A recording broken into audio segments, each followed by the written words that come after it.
Hello, everyone. Good afternoon. Welcome to the Creative Hustle. We should be up in another. My name is Uche Aniche. We will be up in another 160 seconds, 60 to 120 seconds. Please, as you arrive, just introduce yourself on the chat, okay? Tell us where you're joining from, your name, what you do, where you're joining from. Okay, so just tell us in the chat. Let the chat get busy. Just let us know where you're joining from as we kick off. Just give us just to note that we are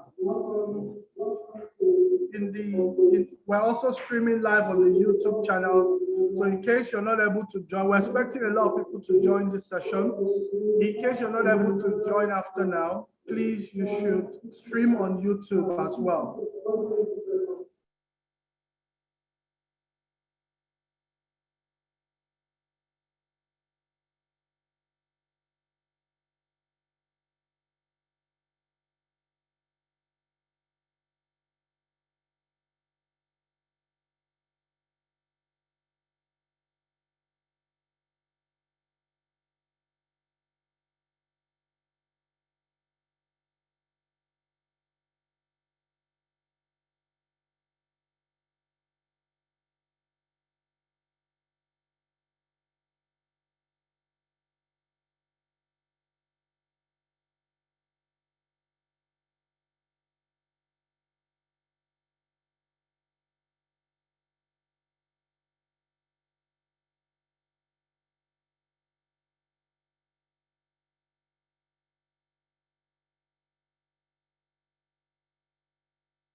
Kingsley, if you can't hear us, you may need to check your audio. If you can't hear us, you will need to check your audio.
All right, good afternoon, everyone. Good afternoon. Welcome to Creative Hustle by StartupSouth in partnership with British Council. Today, as you have arrived, thank you to all of you that have introduced yourself in the chat. I can hear, I can read, we have people joining from all across the Southeast, Zimbabwe, Sudan. Bayelsa. Welcome all of you. We appreciate you joining. I'd just like to, we're starting off right now. I would just like to talk about StartupSouth and introduce you to StartupSouth, and then talk about this program in partnership with British Council. As I said earlier, my name is Uche Aniche. Today, we're going to be listening to people from industry, specialists from different industry, lawyers, IP lawyers, and digital marketers. At the end of today, we expect that you should be able to know how to protect, your IP and manage your IP for your clients and for yourself as well. We also expect that you should know how to be able to market and sell your product. Right. So StartupSouth is an entrepreneurship. At StartupSouth, we're inspiring the next generation of founders that are building high-scale ventures across Africa, really, with a focus on the South and the Southeast of Nigeria. That's where we started from. We are interested in people being able to build high-scale businesses because we believe that that is what will be able to help us develop our continent, develop our region, develop our nation. And that's why we're focused on that, and we're happy to provide you the support to do that. This program is in partnership with British Council, which is the UK cultural organization interested in arts and culture, and they are interested in helping establish network between whatever country they are in and their home country. And so British Council is supporting us to create this program, targeting mostly creative art entrepreneurs. Okay, so we are live, and in the next couple of minutes, this is the agenda for today. So tools and skills to reach sell to migrating netizens. Amaka will be delivering that to us in 7 minutes. Best practices protecting clients and company IP for remote workers. China Sowana will be delivering that to us. And then after that, we're going to have a moderated session with the two of them and ask them questions. We will also be taking questions from you, the participants. And after that, we would have announcement and close for the day. So for the next 60 minutes, we're going to be having this session go live. I'm going to quickly introduce you to the speakers, and then after that, they will take turns to deliver to us. So China Suwana is a senior associate in the intellectual property, technology, media, and entertainment practice group of the Nigerian law firm Banwo and Igodalo. She has excellent experience in the field and has advised numerous local as well as cross-border and multi-jurisdictional transactions involving brand registration, transfer, commercialization, protection, and enforcement, particularly in Nigeria and other African jurisdictions. You don't want to miss Chinasa's presentation today because she's actually hot as far as intellectual property is concerned. So sit tight and relax as you're going to hear from Chinasa, but that's after the next speaker I'm going to introduce have spoken. Our next speaker is Uzawa Chiamaka, otherwise known as Amaka. She's a digital strategist at Gregama Digital and is responsible for creating content, brand analysis, and digital awareness. In this role, she has worked with and for several organizations. Amaka strives to educate people on various opportunities and possibilities one can achieve through digital platforms such as social media. She aims to help individuals and institutions discover and break limiting patterns through content creation. So without further ado, welcome, Amaka. Please let's welcome Amaka. You can use the clap icon. And just before Amaka starts talking, if you have a question, use the raise hand icon and we would allow you to ask your question, okay? So, Amaka, if you're ready, you have to unmute yourself.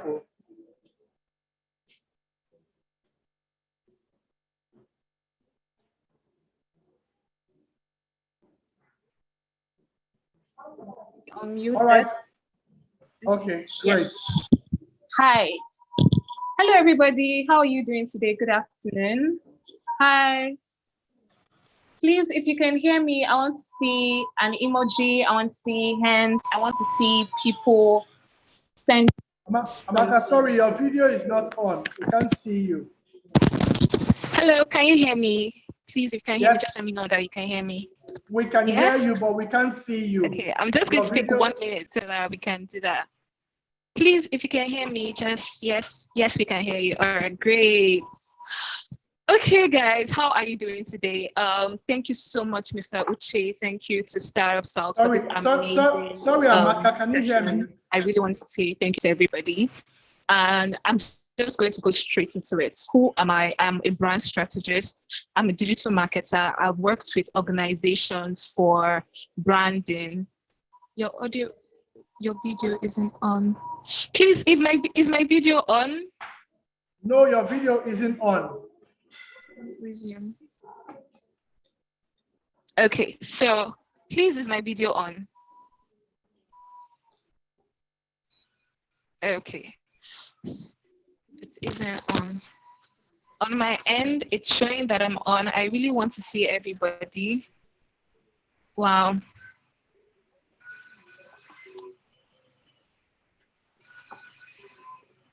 So my video isn't on. Okay.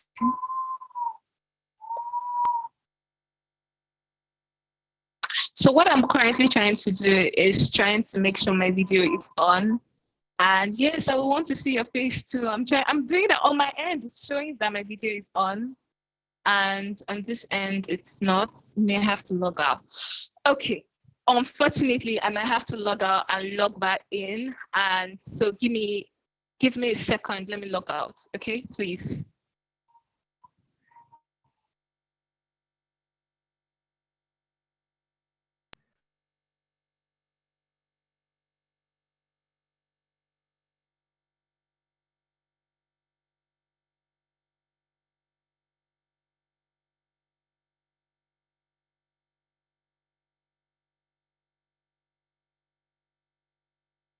Okay, can we swap this?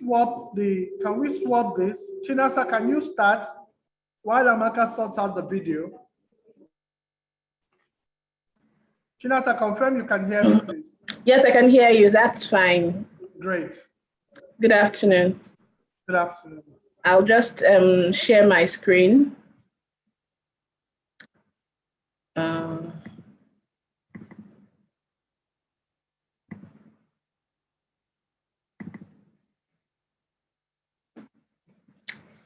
Um, can you see my screen? Yes, we can. Okay. Good afternoon, everybody. It's a pleasure to be here today. It's, in fact, I count it a privilege to be able to be speaking today on the topic, be a part of Creative Hustle, and to be speaking on this topic, best practices protecting clients or companies' intellectual property for remote work. I mean, everyone knows what's happening. We know about the pandemic. We're all in it together, all over the world, no matter where you are and all that. And, different companies, different individuals, businesses have had to, re-strategize, have had to plan on how to manage the situation because life has to go on. On my own part, I've been working from home for about 1 year now, and we've still been working. And then when it comes to creatives, for creatives and, for people who are in the entertainment space or people that are, creatives is more than just those in the entertainment space. It covers the fashion designers and all of that, those that are in the game industry. It's a bit tough because it's not your typical 8 to 5 work and all that, and these are people that are always constantly creating intellectual property. So it's a good conversation to be having today. And I hope that at the end of this discussion, it's going to be a very short one, 7 minutes. I'm not sure how much we can discuss in 7 minutes, but I hope that at the end of this discussion, we'll all leave here with, leave here better equipped, to manage our intellectual property, irrespective of whether we're working from home or working, remotely or not. This is just a quick outline of what I'm going to be discussing. Don't worry about the outline. I'm going to rush through it, so we're not going to spend a lot of time talking about these things. I will quickly talk about what intellectual property is, why it's important to manage your intellectual property, your IP, how we can manage our IP, and then we'll delve into a number of best practices for managing IP in the era of remote work. And then we'll conclude, and there'll be time for question and answer. So what is intellectual property? Everywhere you go now, everyone talks about intellectual property. A couple of years back, when I was starting out, my practice in intellectual property, it wasn't very well known. A lot of people looked at it as a no-brainer. People thought that, if you're doing IP, maybe you don't understand mergers and acquisitions very well, or you don't know oil and gas law, or you don't really understand some other areas of law, and then you decide to go to this intellectual property law area that's maybe just a way of escape or something. And then even for the very big companies, the very big multinational, well, not necessarily multinational, but a lot of the big companies we find in Nigeria, as well as the small companies, many of them didn't understand what it was to have IP, what IP even means in the first place. But it's very simple. It's just the intangible and non-physical assets, which are the products of the human intelligence and creation. So whatever it is that you create, whether it's a song, whether it's, you pen down some words, whether it's a movie or it's an app that you come up with or a new process for doing something and you get a patent for it and all of that, whatever it is that you're able to sit down, think through and produce, and is useful, maybe aesthetically beautiful. It could just be the design of a product, a beautiful design for a product that people are used to or not, or it could be, a song, but all those intangible things that you can't really put your physical hands on them. However, they're assets because it's taking you time to create them and it's of value. That's what intellectual property is in a nutshell. An IP law just aims at safeguarding the creators, those who have come up with these ideas that have, put this product into specific buckets, so to speak, or containers that are making them useful to people, and other producers of IP goods and services.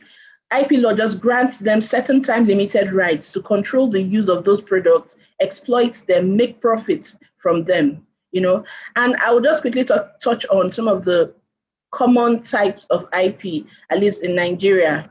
You have trademark. A trademark just simply protects the name, logo, slogan, in some jurisdictions, even things like the smell, the shape, the color of a product or a service.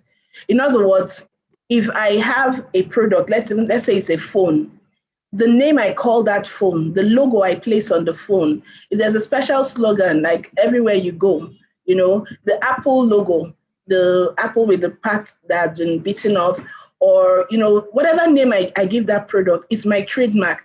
It's something that shows people in the course of trade or in business that this product or service emanates from so and so company or so and so person. Okay, I don't know if you've ever walked into a room and somebody just comes in and leaves, and you're like, wow, so and so person was here. Whether or not you saw the person might have left we call it a trademark scent or smell that makes you identify that person was in that room at some point.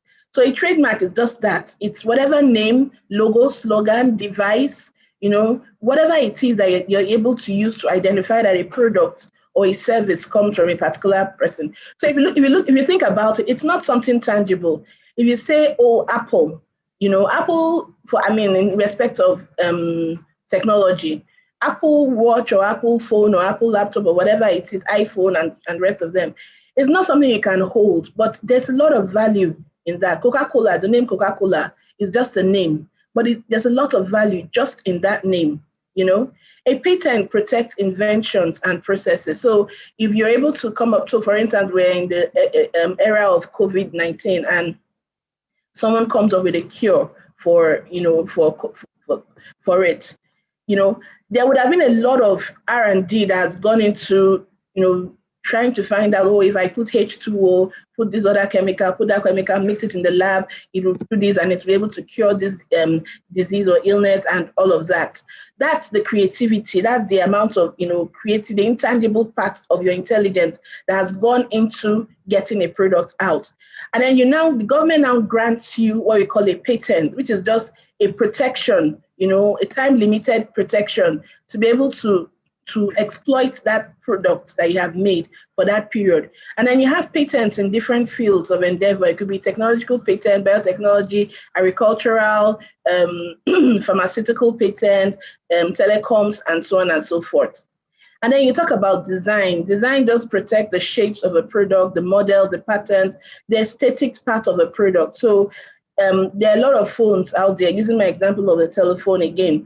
But then there are some phones that are so sleek and so beautiful, that so light to feel. When you pick it up, you look at it, it's aesthetically beautiful. It appeals to your senses, of beauty and all of that. That's what design law protect. I did a case study where we were talking about the Samsung phones and how Samsung broke into the game and decided, while others were concentrating on, the technological bits, the software, the this, the that, Samsung focused on just producing beautiful looking phones. And that was their advantage in the market. And over time, obviously, they started dealing with other parts of the phone, but they started out with the design. And that's how they, gained attention in the market. Copyright deals with artistic, literary works, artworks, musical works, drama, cinematographic works, and things like that. It protects things like jingles, artwork, software applications, games, and so on and so forth. It's simply, the right to prevent others from copying what you have done. So typically we say that copyright is a negative right. It's a right to prevent others from copying what you have come up with in the literary, artistic, musical, cinematographic field and all that. So it's a negative right, in that way. If I create something, I can stop somebody from copying what I have done, and that's what copyright. And then copyright, the important thing to note is that copyright protects not just an idea, but the expression of the idea. So many people can come up with the same idea. So for instance, the same idea for a movie, right? 1 million people can come up with the same idea for a movie. However, it is the way you have expressed that idea that would qualify for copyright protection, and it has to be for, excuse me. Hello. Sorry about that. That's one of the hazards of working from home. So I was talking about copyright and how it protects not just the idea, but the expression of the idea. So everybody, 1 million people can come up with a movie about love and all that. But the most important thing is how you protect, how you express it. You can say, oh, boy meets girl, they fall in love, and mother says, oh, you cannot marry, and then they go through a lot of struggles, and then in the end they succeed and they come out. A lot of movies could follow that same storyline. But the way way you arrange your characters, the scripts, their voice, the setting, and so on and so forth is what separates one work from the other. I'm going to stop there. Copyright. Trade secrets protect sensitive information. We give a business complete edge in the market. So there's always something that gives you that cutting edge in the marketplace, right? And you find things like protection for trade secret in areas like in the culinary industry, food and beverage and all that, having some secret ingredient that, or secret recipe that not everybody would know about. The easiest example would be the Coca-Cola drink that everyone says that nobody really knows what the secret ingredient is and all that. There are so many other types of IP. There's artificial intelligence, there's domain name, there's integrated circuits, and so on and so forth. But I don't want us to go into all of that. Suffice it to say that intellectual property is just that area that deals with, intangibles, things that you cannot physically hold, like land or, money and all that. But all the same, they are assets that was a lot because there's a lot of creativity that has gone into them. So I'll move on. Sorry. So the question as to why we manage intellectual property, and I'll run through this just quickly. IP is an integral part of every business strategy and is important to succeed for success in the marketplace. If you have a business, you probably call your business something. That name that you call your business, I will know somebody, okay, this is Ebony Live TV, while this is Sony, this is Universal Studios, while this is some other MGM or something like that. That name, it's important. The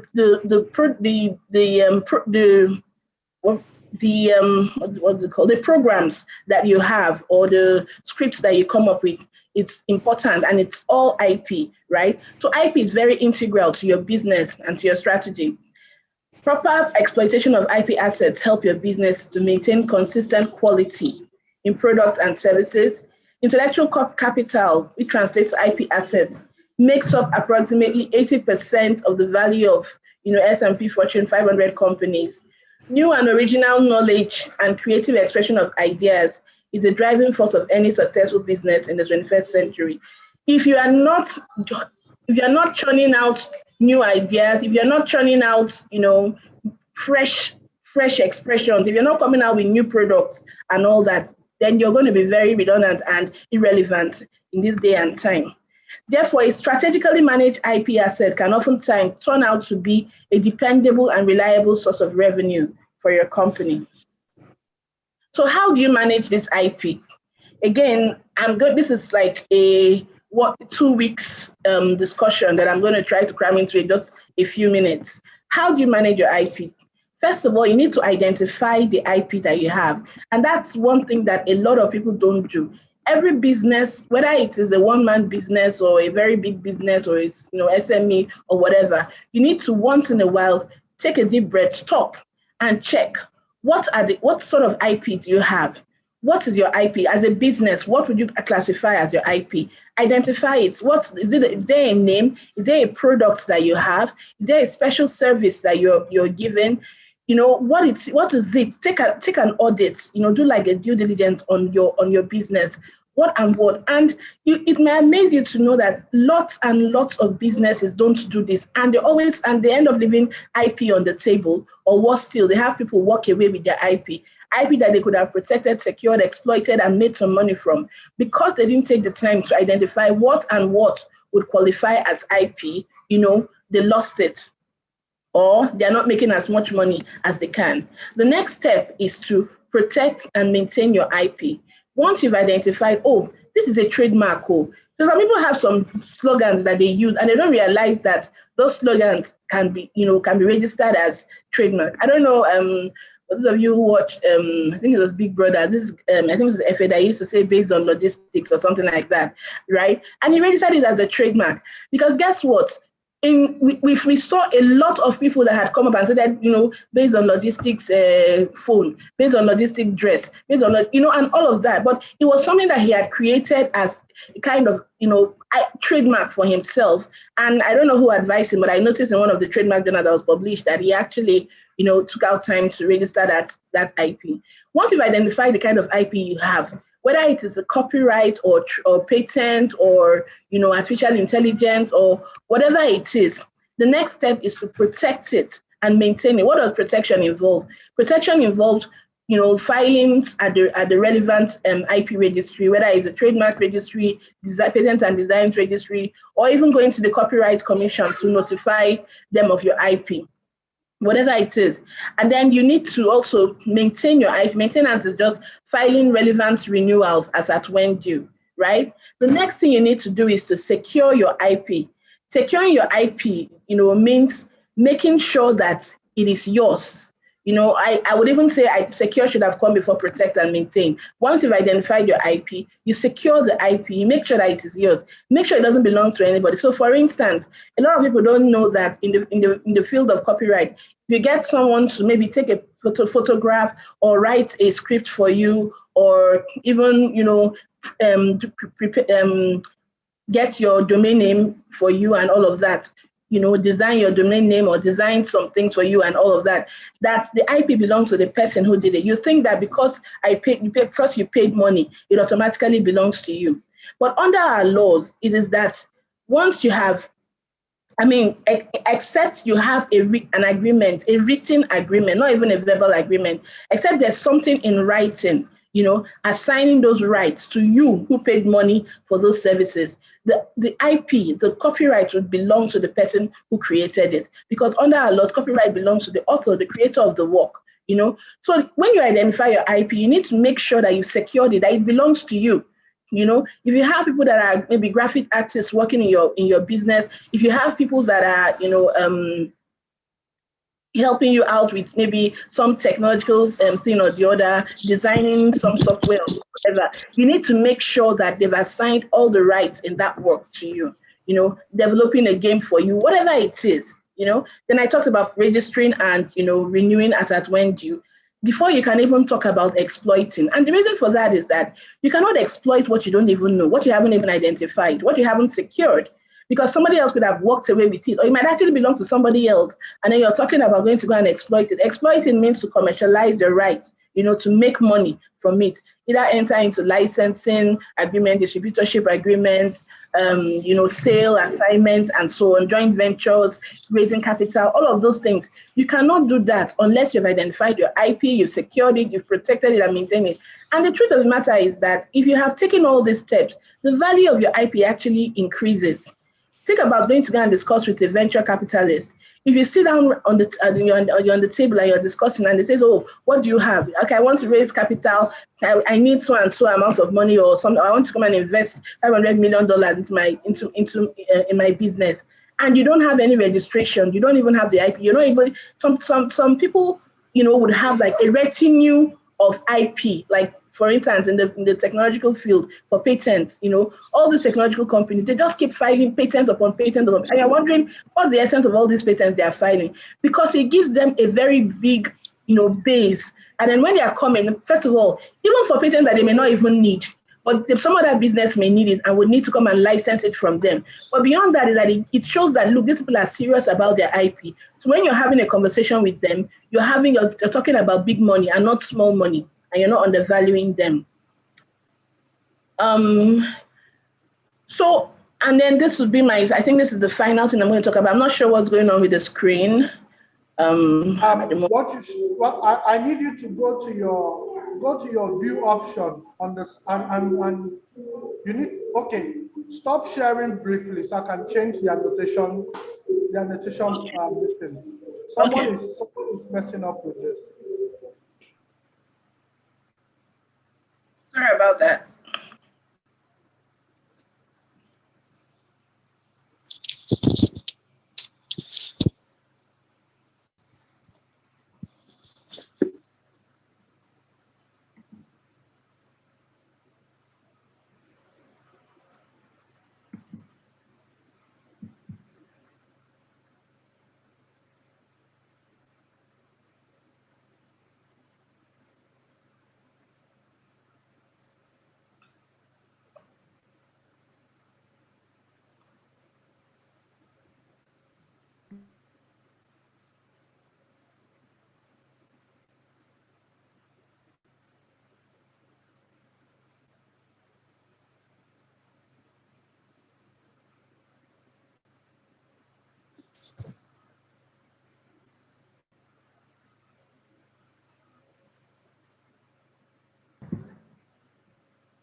So Uche, please let me know when I can continue.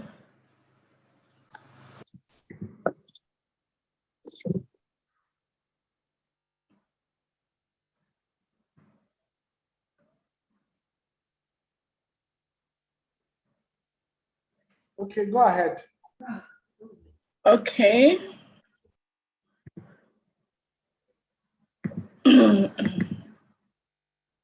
Okay, this is actually my last slide anyway.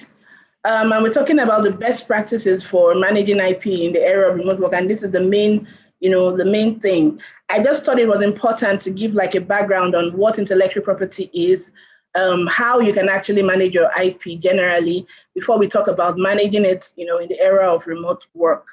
And so flowing from what I had talked about before, you need to identify your IP, you need to secure it, you need to protect and maintain it. Maintaining, like I said, is about renewing and all that, because there's some, for instance, for patent, if you have a patent, it expires it lapses after 20 years, but then if you don't renew it annually, then it also lapses. So it's valid for 20 years, but you have to renew annually, otherwise it will lapse. So if you have a patent and you renew in 2019, 2020, 2021, you don't renew, then it lapses. So it's important not just to ensure that you have protected, registered, and all of that, or sign necessary agreements and all that, but then that you also maintain it, to be able to exploit it fully. And then the next thing is, and this is so important, in managing your IP, you cannot overemphasize the importance of your employees. The employees are key to managing your IP, particularly when the employees are working remotely, okay? Every business should have a set of company regulations, that guides the behavior of employees, particularly in relation to office material, whether it's devices and all of that, like your laptops, your telephones, your mobile phones and all of that, given by the office, or whether it is the actual documents, like, files, case files, documents, materials dealt with, agreements, and things like that, information that belongs to the company, or that the employee would ordinarily not be aware of, except for the fact that he works with the company. So any company that doesn't have any regulation that clearly spells this out is just exposing itself for trouble. You should be in touch with your employees regularly. You should contact them, talk to them, ensure that they are reminded of this, of these regulations. IP, like we said, is important, and so you need to explain to the employees the importance of the company's IP. And then it's also necessary to execute relevant agreements. And a lot of times when we talk about relevant agreements, people think about third parties. If I'm going to enter into an agreement with so and so person, I need to get my agreement. But you also forget that you have employees that you need to enter into an agreement for. We did as in my firm, did an audit of a company, a very, very big company that everybody that's listening to me now knows, but I cannot divulge the name, obviously, right? And realized that this company had so much IP that it had not registered. But even beyond that, and it hadn't secured and protected, even beyond that was that it had employees that were churning out IP on a daily basis. And there was no agreement between the employees and the company. So what happened is that every employee would churn out some IP, create something, and all that, and walk away. After a few years, they will resign, go to another company and start working, or leave the country or whatever. But they carry that IP with them, and they go and they can use it. And then the company was there thinking, oh, it's my IP. They actually, it was when they were working for us that they came up with this, came up with that, not knowing that the law is to the effect that it is the author that owns the IP. So apart from executing relevant agreements with third parties, with vendors, and all of that, you need to make sure that you have, first of all, even an IP policy that covers how the employees deal with IP. I've talked about company regulations and all of that, but also that you execute an agreement with the employee which assigns any IP that is created during the course of the employment to the company. You should also have privacy policies and policies on the use of IP, non-disclosure agreements. Trade secrets and confidential information should be treated as such. Now, a lot of companies also make this mistake of leaving their trade secrets open for everyone to know, as long as you're an employee. But no, for it, even under international treaties and all that, because Nigeria doesn't have any trade secret law, unlike some jurisdictions that do so. But then, so we rely on international conventions. But under these international conventions, for your trade secret to be protected, there has to be, first of all, it has to be something that is valuable. It has to be secret. And then steps should have been taken by you to make sure that it's secret, so that it shouldn't be open to everybody. It should be on a needs to know basis. Not everybody should know your trade secret. If there are certain pieces of information that are critical to your IP and to your business, confidential information, you should take steps to keep it away from the general public. And even those that know it, you should enter into relevant, non-disclosure agreements, non-circumvention agreements, and things like that with them.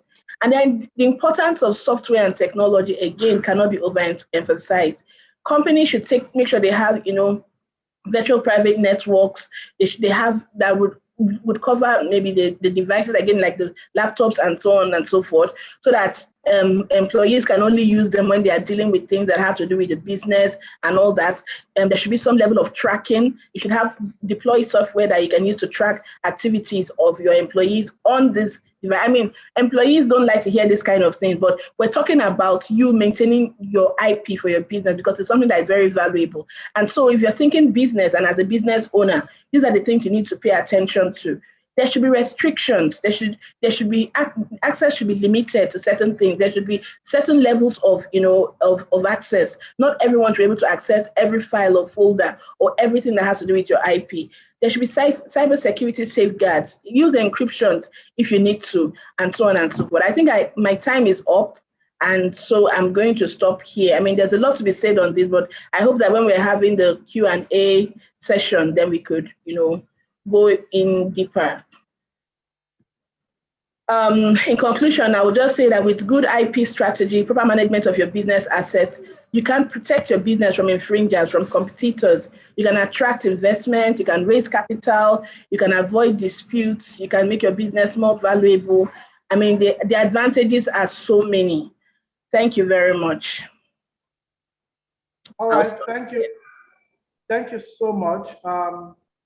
You can stop sharing now. Thank you so much, Chinasa. Favor, are you ready for us now?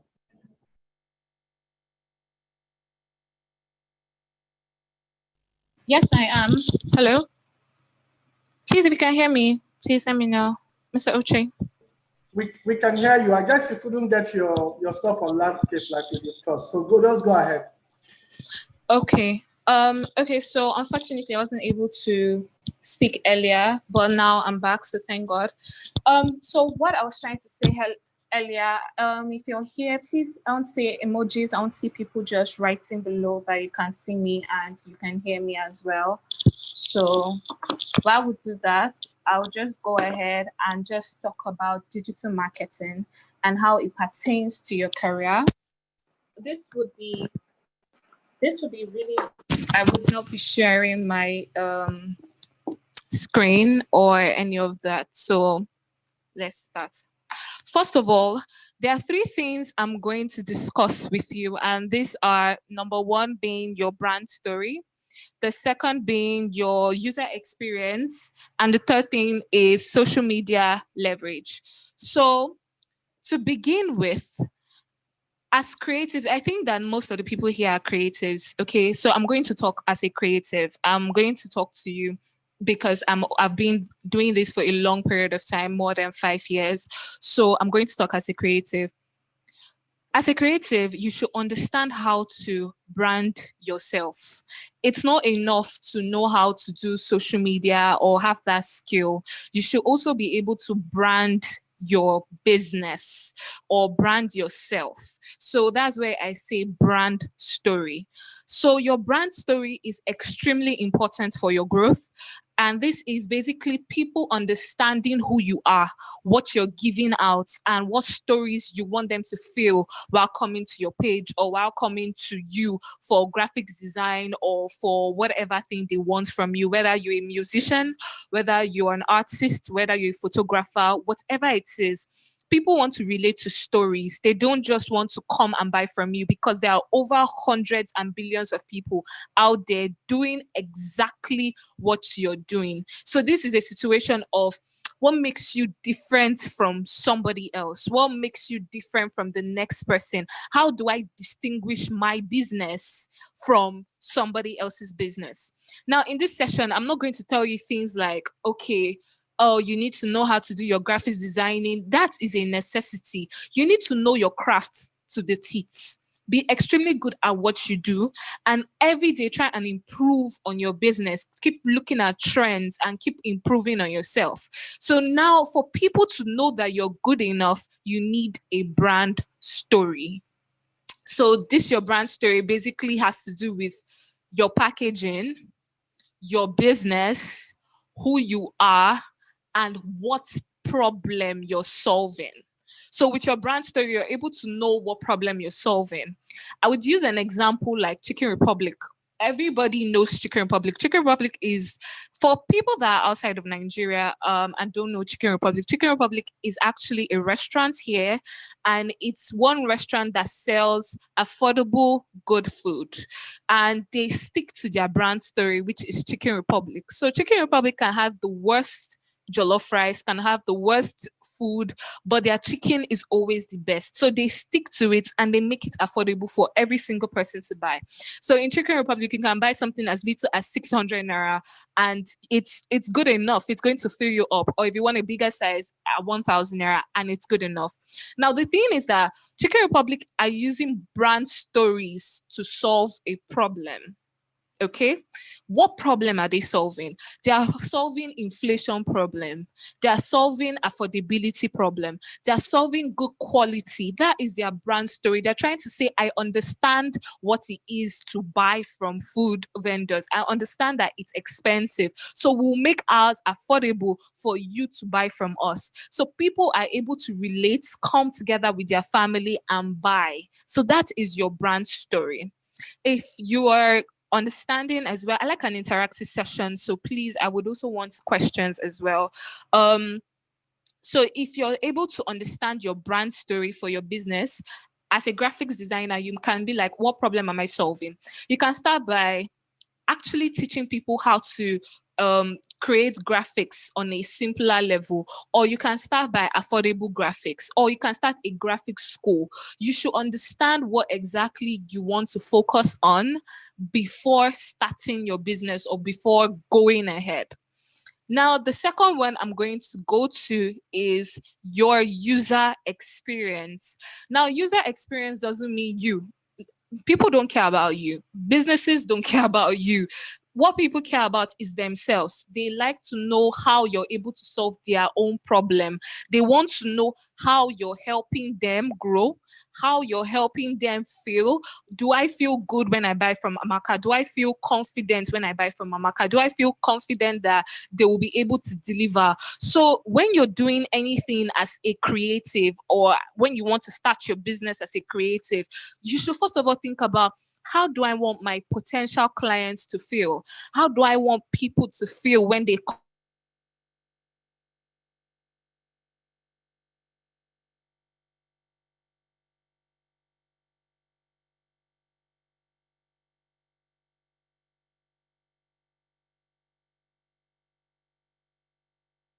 happy?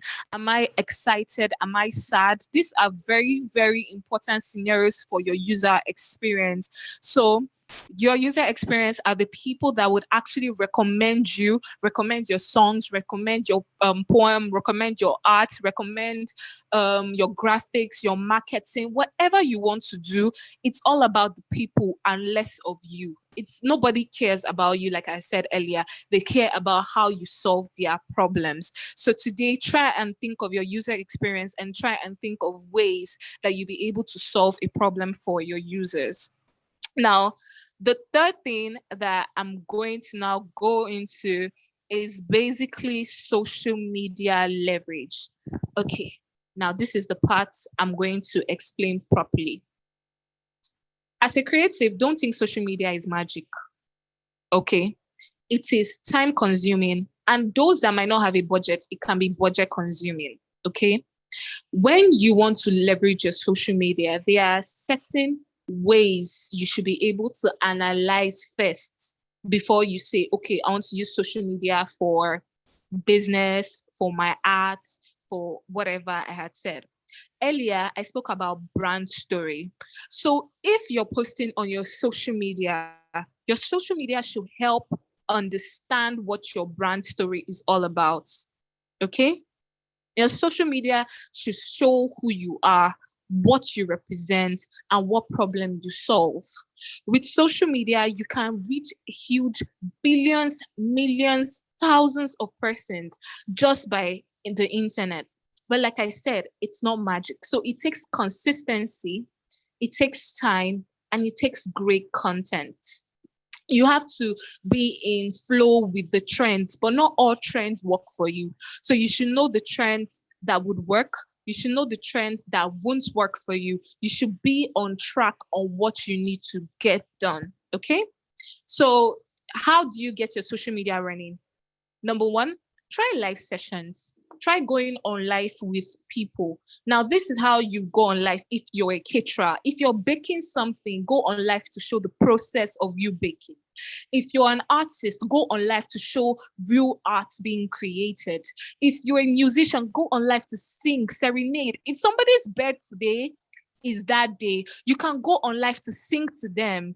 If you are able to bring joy and happiness to people this way, you're leveraging your social media, you're leveraging reels, you're leveraging Instagram live, you're leveraging collaborations, you're leveraging each of these tools as a way to talk to people. Instagram is a tool, Facebook is a tool, WhatsApp is a tool. You should know that you can make use of each of these to get what you want. Even TikTok has music at the back that you can add whatever that would work with your organization and go with it and work with your brand. And this is what you just need in your digital marketing. So in conclusion, this is what I'm telling you, okay?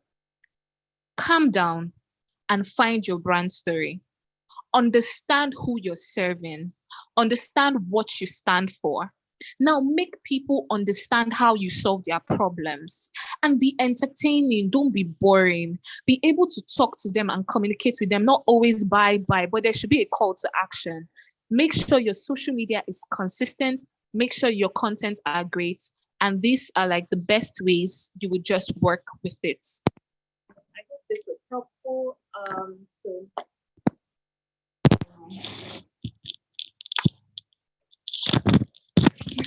All right. Thank you. Thank you, Amaka. You're done, right? Yes, I am. Okay, great. Thank you so much, Amaka. That was so powerful and so straight to the point. Summary is, it's a brand story. It's about your brand story. So you have to be sure that you are telling your brand story. So you have to first decide what your brand story is, and then ensure that you're telling your brand story, leveraging the tools. So apparently the tools are not, we already know the tools. Most of the tools are not hidden. So we're going straight to the moderated session now. I would like to know, Chinasa, you're still here? Hello, Chinasa. Just check, you're muted just in case.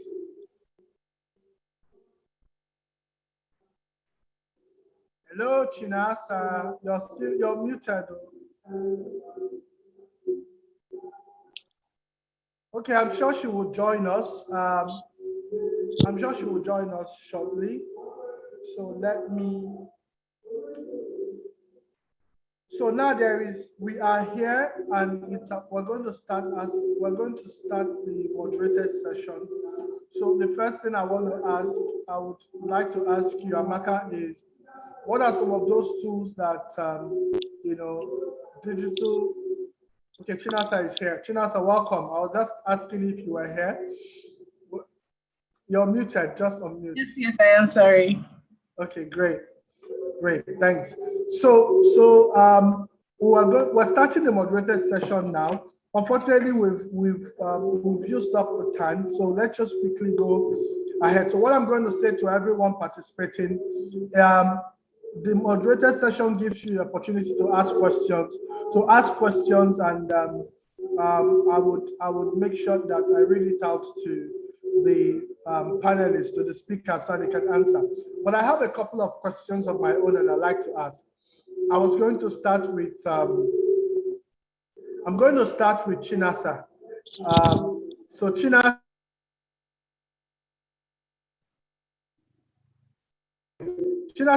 your question, you had told us about, IP. You've told us that organizations should have VPN and monitor and track what their staff are doing. But VPN takes a lot of money to acquire. Some of the startups on this call, some of the creatives on this call are building small, actually starting small, and may not have the type of money required to buy those type of stuff. I mean, I may be mistaken, right? So are there VPN services or solutions that you think that startups can actually use? Because, one of the things we're discussing is there are startups that have five employees. There are startups that have 10 employees, and a lot of them are forced to work remotely these days, right? So how are they able to manage intellectual properties of clients? Because, in getting customers, some organizations have to sign some intellectual level, agreements, right? So how do they ensure that their employees do not infringe on those intellectual properties while working remotely? Okay, thank you very much for the question.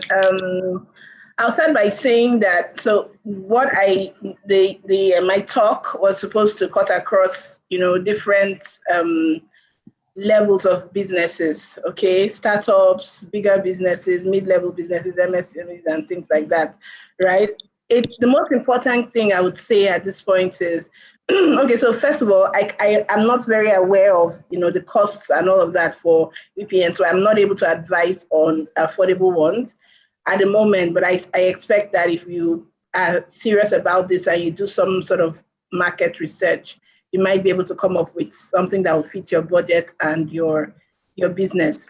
Well, having said that, the main point is that businesses need to recognize that their IP is important, and they need to recognize that the fact that they are working remotely doesn't mean that they shouldn't take steps to protect their IP. Now, if you're working in a typical office that you come in every day and all that, some people have safes where they store some important information, their maybe schedules, client base and things that they don't want people to know about and all that. And there may be other ways of, protecting this information. But if you're working remotely, you are not, you don't have that, opportunity. So there should be levels. It depends on your business and what you can afford. You look at your business and know what works for you. The most important thing is to take steps to protect your IP. If it means entering into NDAs with certain level of staff and the rest don't know certain things about your business, then do that by all means. If it means that you don't share things through Yahoo, you could have some policies that don't share through Yahoo, Gmail, and all of that. It has to come from your office email address. If your, for instance, your laptop is already, fitted for that. There are different levels and different things you can do. I don't know if that answers your question.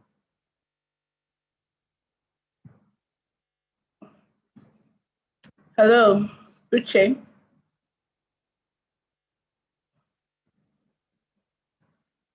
Hi, Uche.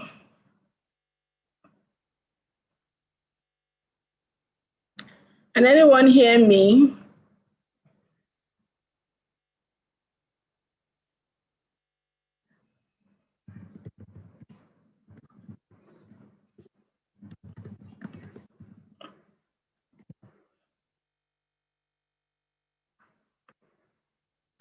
Okay, so I'm not quite sure what's happening because Uche isn't responding to me. Maybe he got logged out or something. But anyway, in any case, that's basically my response. For every Okay. Sorry about that. Can you hear me? Yes, we can hear you now. Okay, great. Amaka, thank you, Chinasa. Amaka, just before I locked up briefly, right? There was a question for you on the chat. It says, how do I create a brand story for myself as an author? I don't know if you saw that question.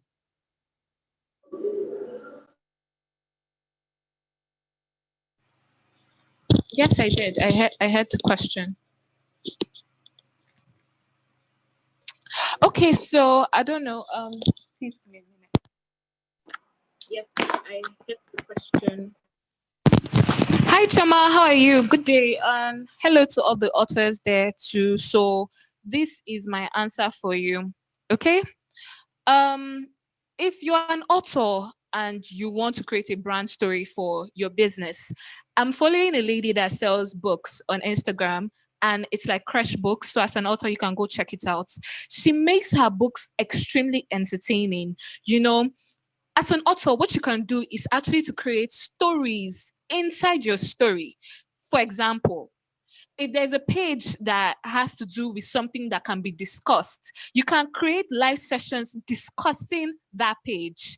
So this basically means that you can have a conversation with your friends, but it's video. It's like, oh, okay, in my chapter 3 of this book, we were talking about situations, and this is what happened. This is something that happens in real life, and this is making people want to read it. And you can now say, okay, so just read the whole of the book to see more. Snippets of what's coming, snippets of people wanting to learn from you is the best way that you can actually make people want to read. To make reading interesting, don't make it boring for people. I like to read, so make it interesting. Hope that answered your question. Thank you, Amaka. Shina said there's an interesting question on the forum. I don't know if this is something, it says, how can I leverage on other people's IP without going against the law? Shina, over to you. I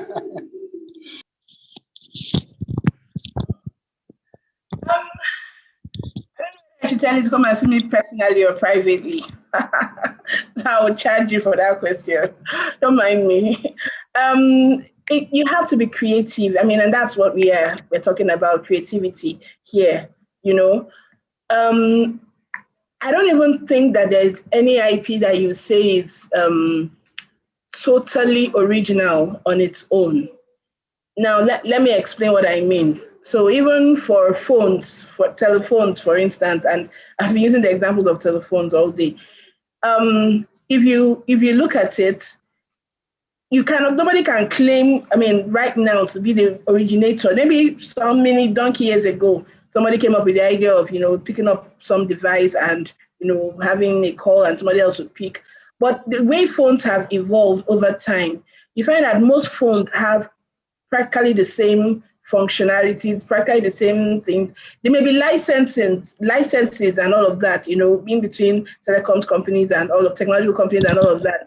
But the point still remains that there's like improvements on what you have that's already existing, or improvements in the state of the art and all that. It's how creative you are in improving what already exists that is important, or in taking an idea that is already out there and tweaking it in such a way that you're able to create another product that has IP. So it's about creativity.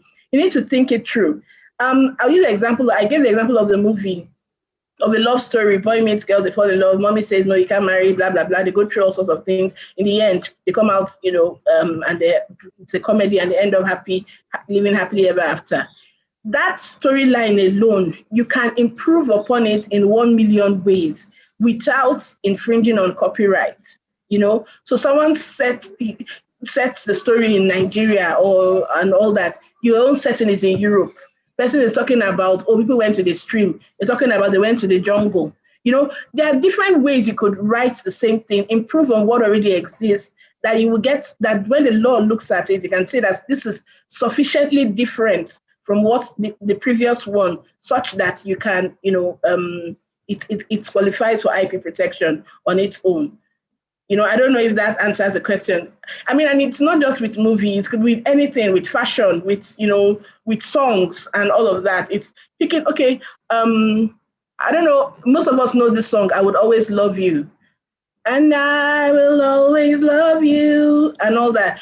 But most people don't know that Dolly Parton sang that song. A lot of people just feel like, it was just Whitney Houston, because she sang it, and the way she sang it was really cool and all of that, and it made a lot of waves. She had a powerful voice and all that.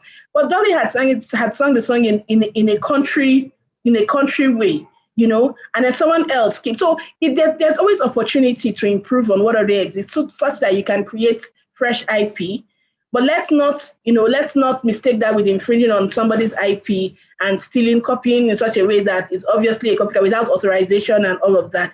It's a very technical thing. That's why I say, if you want to know more, come and see me privately so we can discuss. I see that there's a follow-up question there as well. I think I've lost it. There was another question. Okay. About MSME, says what are some of the common IP that they are not protecting and what's the easiest step? I'm not sure I fully understand the question. But like I said, okay. Can I go?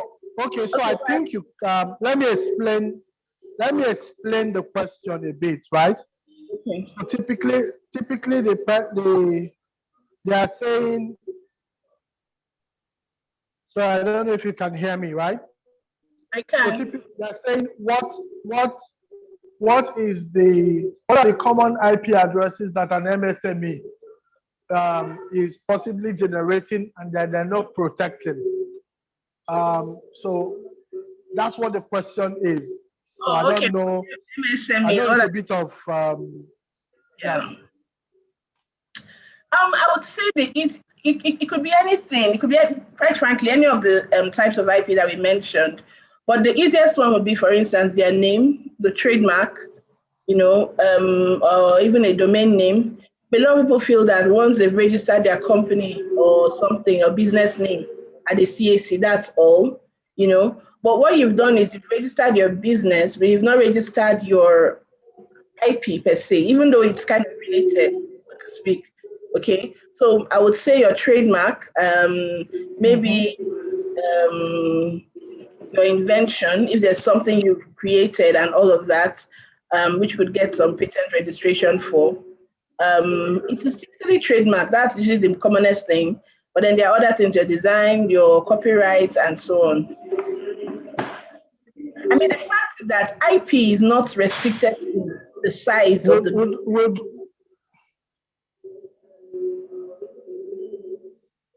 It's not restricted to the size. So your business could be very big. Thank you. Yeah.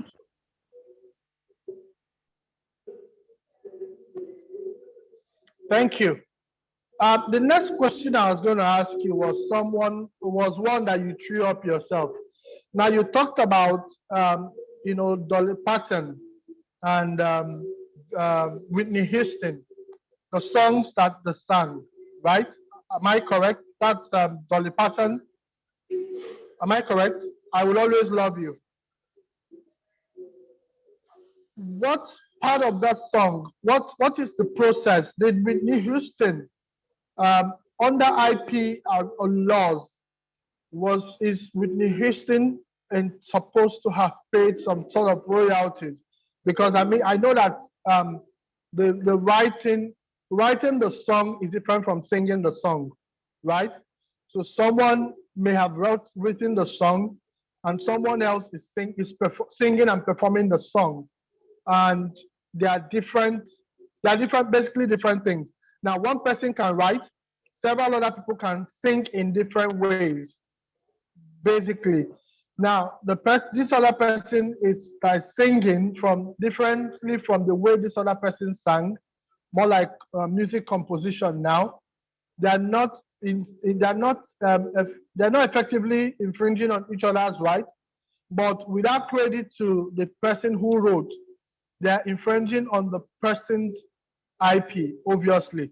So I like you to throw some light around that and let us know. And then there's another question on the group that says, how can I register my IP? I don't know if you've seen the chat, that on the chat. I don't know if you've seen.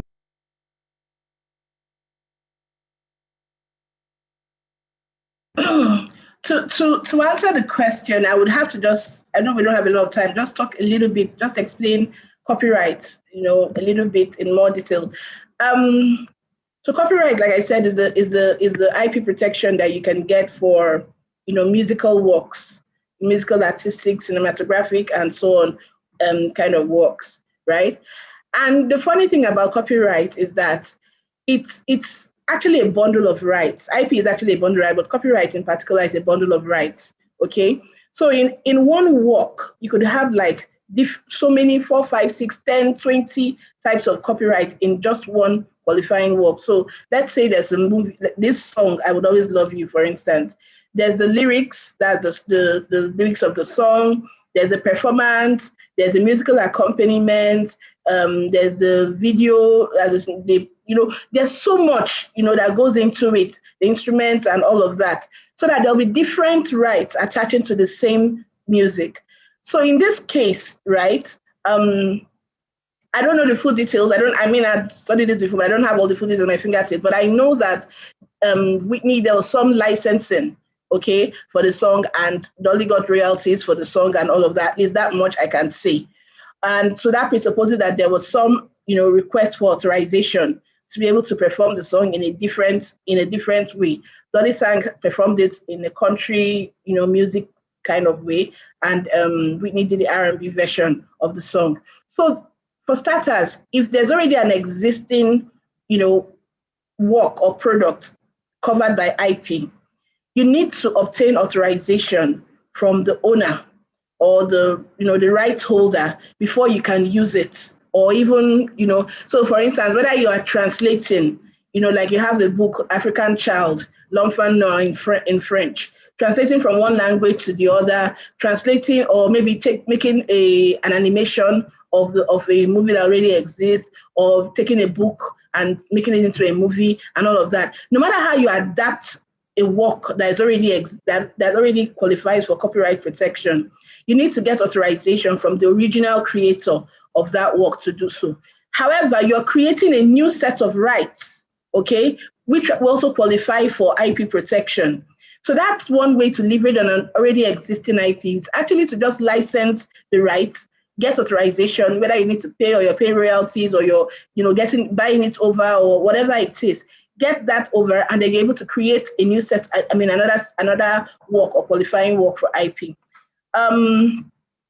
Yeah, I don't know if that satisfies that question. There will be also situations where you create something that is not exactly the same, something that might be similar, but it's different and has its own IP protection by virtue of the fact that the differences are a lot, and it quite, makes a new product from what already existed or exists.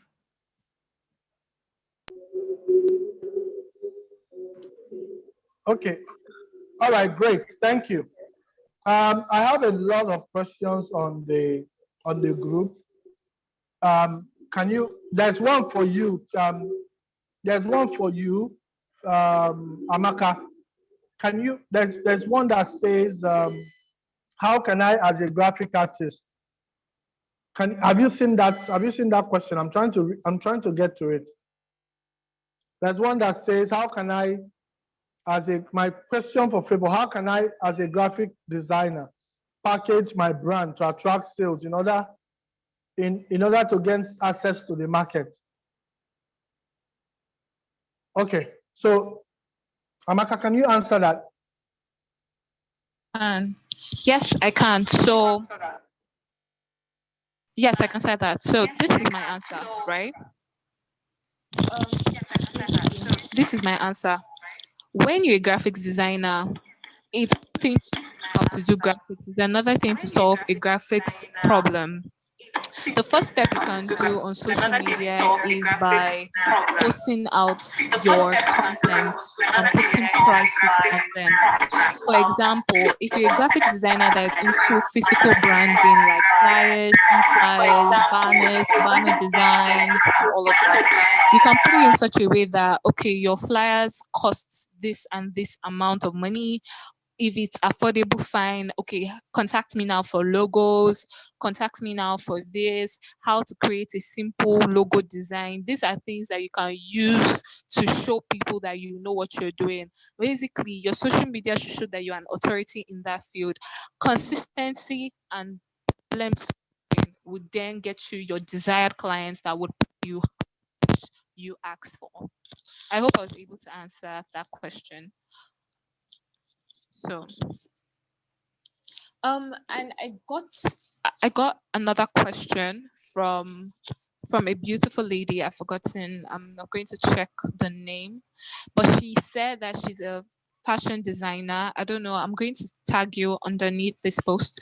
You said you're a fashion designer and you have done lots of social media adverts and you're tired. My sister, I understand what it would take for you to keep on putting money into something and it's not bringing out return of investment. But the thing that you can actually do in social media management is actually collaborating with influencers. If your business is able to partner with influencers, you'll be able to give people access to see what you can do. First of all, like I told you before, make sure you're a very, very good fashion designer. Then, secondly, bring out products that you want to sell. Thirdly, partner with influencers. Fourthly, put your prices. If it's affordable, put your prices. One thing I've noticed is that if something is affordable and very good, people will buy all the time. You will not even ask them for money, they will buy from you. Okay? So I hope I answered your question. I would say it on the chat so you know it's who I'm talking to. Okay, thank you, Amaka. So I think that we're running out of time already. We'll just have a few minutes to go on this one. I'd like to say if just one last question I'd like to ask Chinasa, hoping that there's no other question that's going to come up before this time runs out.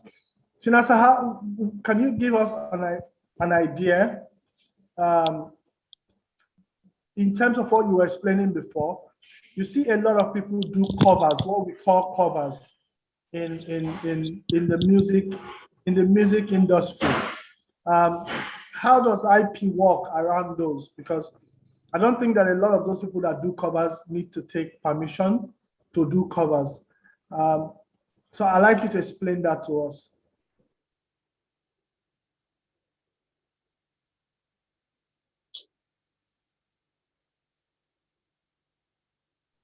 Chinasa, you're muted. Do you understand what I said?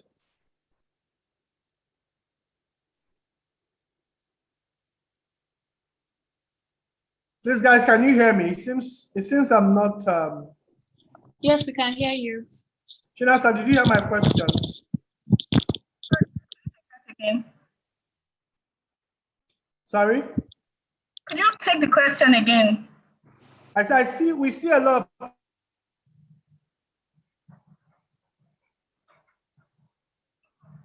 another person takes that song and does something different, right?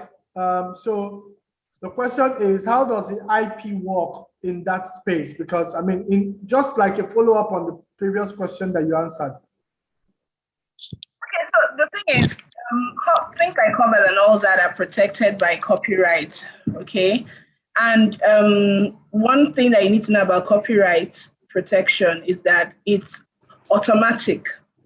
You know, I know that, you know, the NCC runs a scheme where you can go and it's called a notification scheme, where you can go and submit whatever work that you have for protection. And it's just basically to let them know that you came up with so and so work at so and so day. And if you need something that you can tender in evidence and all that, you can bring it out to show the dates that the work was created. But in actual fact, copyright protects any work that is original and is fixed. So original just simply means that it is new. No one has done it before. Or even if someone has done something like that, you've improved on it so much, you know, that it's so different from what already exists.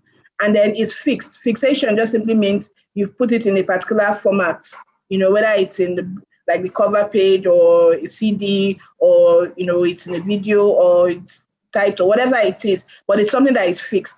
So once you have something like that, and you know, a music cover and all that would qualify for copyright protection, because particularly if it's original, if it is new and it is fixed, then you have copyright protection in it. And so you can go after anyone who copies you or tries to do something that is quite similar to what you already have for copyright infringement. Okay, great. Thank you very much. And at this point, I think somebody asked a question to Amaka. Well, let me just see. Let me be sure. Otherwise, it will just be okay. Okay, thank you. So at this point, I'd like to say thank you to all of you. Thank you to Chinasa. Thank you to Amaka thank you to all of you thank you to both of you for joining, for accepting to come on this. I believe it's been a wonderful session today, and I think that the participants actually enjoy it. So guys, if you enjoyed the session today, can you help me say thank you to Chinasa and Amaka on the chat? Can we just thank them?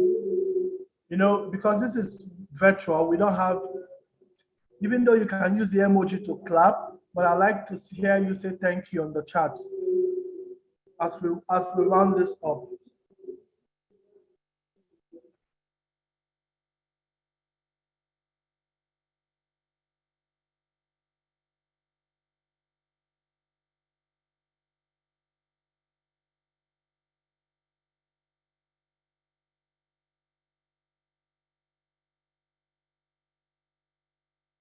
I see you. Thank you, Augustine. Thank you, Asia. Thank you, Odion. Thank you, Obum. Thank you, Fungihana. All right. Thank you, everyone. Yusuf, thank you. All right. Thank you, everyone, for joining. It's been a great session. Remember that this session was also streamed live on our YouTube channel. So if you can always go back to the YouTube channel to go and replay the session, okay?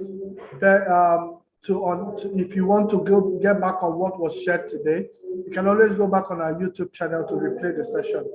Then, if you're not a part of the community, just use the link that I'm sharing on the chat and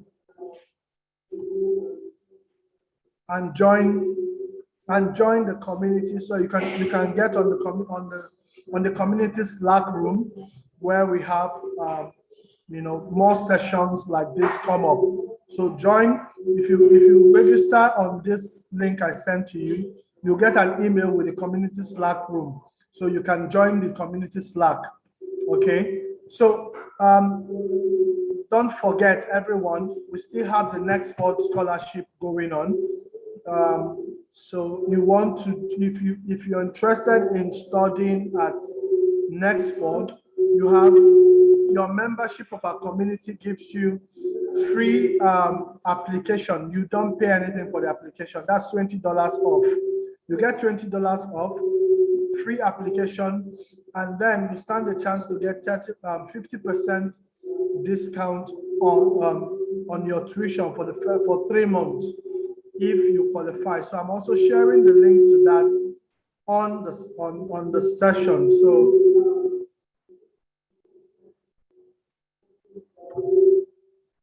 okay, so thank you everyone for joining.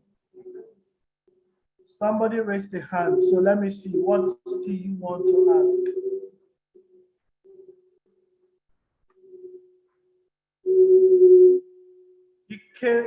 Ike Guano, you want to ask a question, so let me let you ask the question.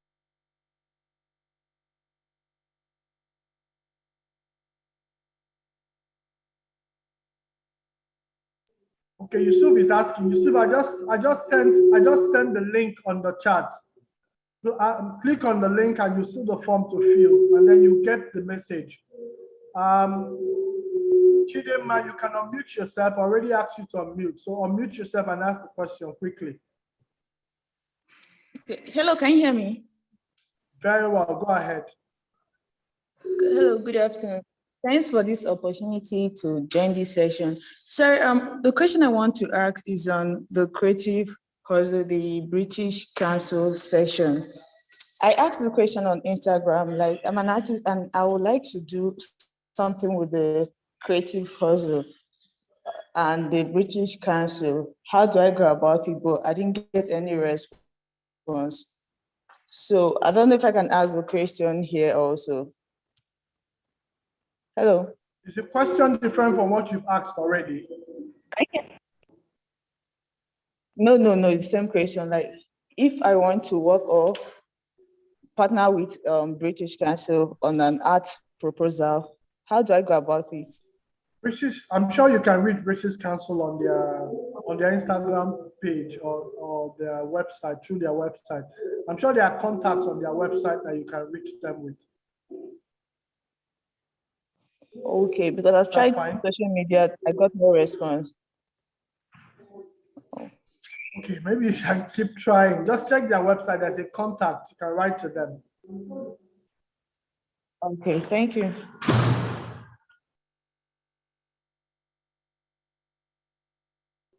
Okay, somebody says he didn't get the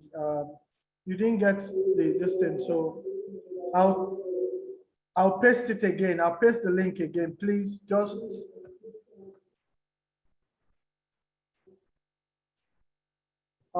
it's called bit.ly/ss-scholarship. I hope you got that. So I've shared it again. So if you fill the form, you'll get the details for that. All right, thank you everyone for coming. Remember to follow us on social media at StartupSouth NG. And then you can also subscribe to our YouTube channel, like I already said. Oh, sorry. I've been sending that to privately to somebody. So sorry. Let me resend again. bit.ly/ss-scholarship. Okay, and this also is to join the community. bit.ly/join S2C. Okay, so that's that. Then to join us on YouTube, just do bit.ly/startup-channel. So that's it. Thank you everyone for showing up. Yes, go on YouTube. I just shared the YouTube. Somebody says, please forgive me, I came very late. Do we have a recorded version? Please go on YouTube, the channel I shared on YouTube. You will find a recorded version on YouTube. We're streaming on YouTube as well. Okay.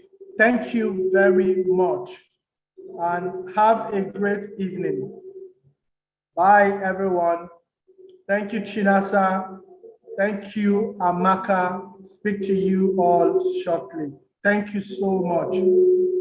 Bye, everyone. So you can say your byes in the chat.